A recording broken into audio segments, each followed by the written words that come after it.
আকাশবাণী কলকাতা বিচিত্র সংবাদ সংকলন সুদীপ বসু উপস্থাপনায় পার্থপ্রতিম মিত্র। প্রত্যেকেই নতুন বছরকে বিভিন্নভাবে বরণ করে থাকেন। কেউ বন্ধুদের সঙ্গে আড্ডা দিয়ে, কেউ ঘুরতে গিয়ে, আবার কেউ পিকনিকের মুডে। কিন্তু অভিনব এক বর্ষবরণের সাক্ষী হল মল্লরাজাদের ভূমি বিষ্ণুপুর। বিষ্ণুপুরের যুবক সদানন্দ দত্ত মল্লরাজাদের ঐতিহ্যের লালবাঁধের ঠান্ডা জলে এক টানা 2026টি ডুব দিয়ে নতুন বছরকে স্বাগত জানালেন। অসম্ভব, অবিশ্বাস্য বললেও ভুল হবে। কনকনে ঠান্ডা পড়েছে বাঁকুড়ায়। ইংরেজি নতুন বছরের সকালে সর্বনিম্ন তাপমাত্রা ছিল 8.7 ডিগ্রি সেলসিয়াস। আর এমন অবস্থায় পুকুর থেকে নদীর জল এখন হাড় কাঁপানো ঠান্ডা। এই কঠিন শীতে লালবাঁধের জলে 2026টি ডুব দিলেন সদানন্দ। তার অভিনব বর্ষবরণ দেখতে ভিড় জমিয়েছিলেন সাধারণ মানুষ। সদানন্দ জানান, প্রত্যেকেই কোনো না কোনোভাবে বর্ষবরণ করে, তাই তিনি এভাবেই নতুন বছরকে বরণ করে নিচ্ছেন। দীর্ঘদিন ধরেই তিনি এভাবেই বর্ষবরণ করে আসছেন, তবে প্রচারের আলোয় এসেছেন 2016 সাল থেকে। খেলার জন্ম বিলেত, ক্রিকেটের সূত্রপাত ইংল্যান্ডে। নিয়মকানুন, পোশাক আশাকও মোটামুটি ইংরেজদেরই তৈরি। অনেক বদল এলেও যুগের পর যুগ ধরে কিছু জিনিস একই রকম আছে। তা কেন হবে? ভারতে যখন খেলা হবে তখন তাতে ভারতীয়ত্ব থাকবে। সেই উদ্দেশ্যে মধ্যপ্রদেশে হয়ে গেল ধুতি পরে ক্রিকেট। ভোপালে পরশুরাম কল্যাণ বোর্ডের আয়োজনে মহারিষি ক্রিকেট টুর্নামেন্টে ধুতি কুর্তা পরে 22 গজে নামল 27টা দল। ধারাভাষ্য দেয়া হলো সংস্কৃতে।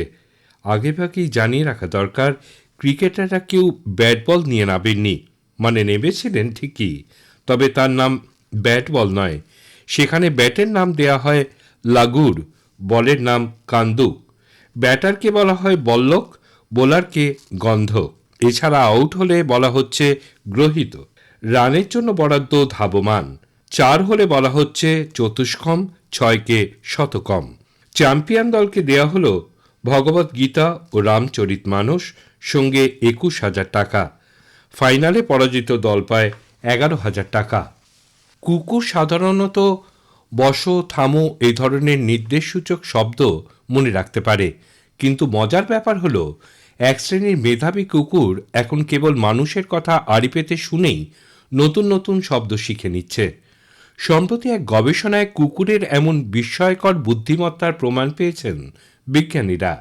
বিজ্ঞানীদের মতে সারা বিশ্বে মাত্র 50টির মতন এমন প্রখর স্মৃতিশক্তি সম্পন্ন কুকুরের সন্ধান পাওয়া গেছে, যারা শত শত নাম মনে রাখতে পারে।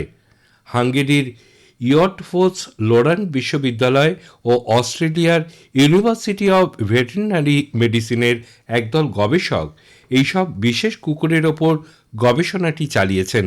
পরীক্ষার সময় দেখা যায়, মালিকেরা যখন একটি নতুন খেলনা হাতে নিয়ে অন্য কোনো ব্যক্তির সঙ্গে সেটি নিয়ে গল্প করছিলেন, তখন কুকুরগুলো পাশ থেকে তা চুপচাপ শুনছিল। এরপর তাদের অন্য একটি ঘরে পাঠিয়ে অনেকগুলো খেলনা স্তূপ থেকে নির্দিষ্ট সেই খেলনা আনতে বলা হয়। বিস্ময়করভাবে 10টির মধ্যে 7টি কুকুরই সঠিক খেলনাটি খুঁজে আনে। সাধারণত 2 বছরের কম বয়সী মানব শিশুরা এভাবেই আড়ি পেতে শুনে নতুন নতুন শব্দ শিখে থাকে। তোতা পাখি বা শিম্পাঞ্জির মতো কিছু প্রাণীর মধ্যে এই দক্ষতা আগে দেখা গেলেও কুকুরের ক্ষেত্রে এটি অত্যন্ত বিরল। জাপানের রাজধানী টোকিওতে তোয়োসু মাছ বাজারে বিশাল আকারের একটি টুনা মাছ রেকর্ড দামে বিক্রি হয়েছে। সোমবার সকালে মাছটি যে দামে বিক্রি হয়েছে তা শুনে যে কারো চক্ষু চড়কগাছ হয়ে যাবে। ব্লুফিন বা নীল পাখনার এই টুনা মাছের ওজন 243 কেজি। বিক্রি হয়েছে 32 লক্ষ মার্কিন ডলারে। ভারতীয় মুদ্রায় দাম 35 কোটি টাকার বেশি। এবছর এই বাজারে এটাই প্রথম নিলামে টুনা মাছ বিক্রি। মাছটি জাপানের ঐতিহ্যবাহী খাবার সুশি তৈরিতে ব্যবহৃত হবে। বিচিত্র সংবাদ শেষ হল। সংকলনে সুদীপ বসু, উপস্থাপনায় পার্থপ্রতিম মিত্র।